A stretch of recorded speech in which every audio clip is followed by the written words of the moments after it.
mais lu jëm ci li nga xam ne moom ngeen yàgg di wax ju dégg ko récemment ci président Ousmane Sonko ci sortie wam bu mujj muy wax ne da ngeen a bëgg a gagner élection yi au premier tour avec 75%, ndax jàpp nga ni loolu lu war a mën a nekk la. C'est largement possible. C'est largement possible. On a les moyens. Xam nga maa ngi koy wax sa naataango yi nga xam ne ñoo ma invité woon il y a 2 jours. Aujourd'hui, moi qui suis dans la diaspora, je leur ai dit que la diaspora aujourd'hui prend l'engagement ferme de faire voter 1 million de Sénégalais. Parce que gis nañ ngeen diaspora bi depuis quelques mois, voire quelques semaines, les campagnes de levée de fonds yi nga xam ne diaspora bi mi ko doon def pour essayer de faire en sorte que PASTEF puisse avoir les moyens de ses ambitions.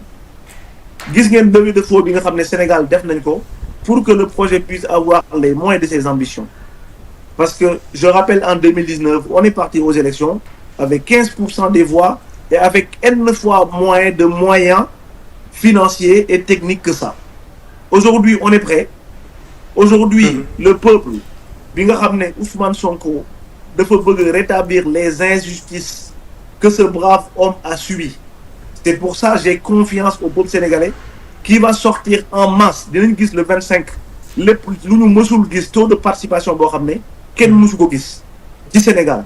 Rawatina nag diaspora bi nga xam ne aujourd'hui on a mobilisé 50 000 personnes et ces 50 000 personnes aujourd'hui ont pris l'engagement de faire voter chacune 20 personnes au Sénégal, et ça fait 1 million de personnes.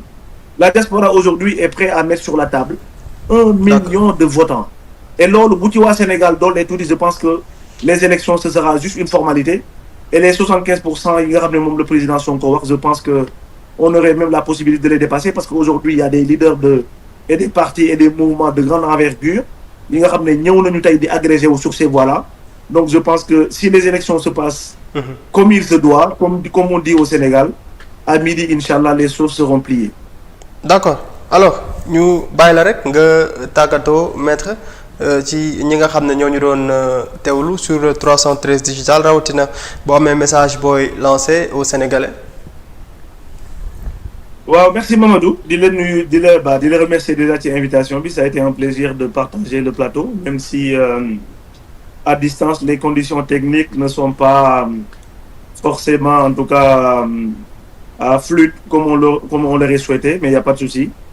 L'essentiel, c'est que les messages puissent être passés. En tout cas, ça a été un plaisir de partager le plateau, d'y lancer un appel aux Sénégalais, contrairement aux gesticulations yi nga xam ne mi ngi am ça et là. On a vu aujourd'hui ce qui s'est passé à l'Assemblée nationale du Sénégal, en tout cas qui pour moi n'a même pas lieu d'être, parce que si on estime qu'encore une fois des juges, je mets des guillemets, mais en tout cas sont corrompus, aujourd'hui on a des autorités indépendantes à travers le procureur peut-être, à qui on pourrait peut-être déposer une plainte.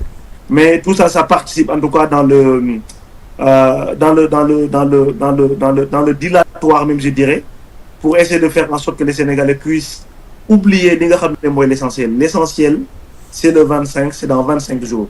L'essentiel, c'est de se départir de ce régime, encore une fois, dictatorial. L'essentiel, c'est de mettre hors d'état de nuire ce régime de voyous qui refuse d'appliquer, d'accord, des lois, des décisions de justice yi nga xam ne moom moo ko censé rétablir. L'essentiel, c'est de se départir de ce régime bi nga xam ne moo tax cette jeunesse sénégalaise à majorité 75% oubliée dans toutes les politiques publiques.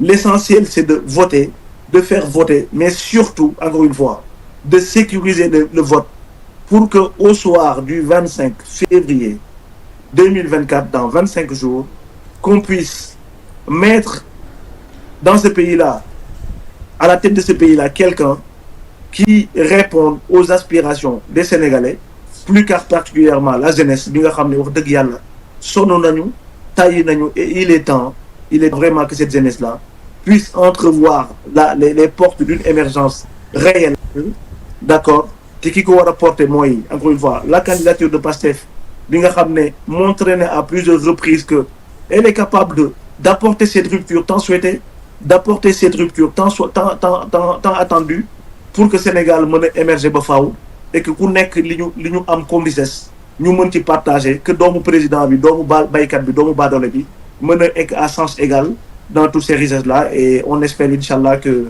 que dans 25 voix, ces vœux-là, ce rêve-là va se réaliser et Sénégal mën ci gis boppam ba faaw.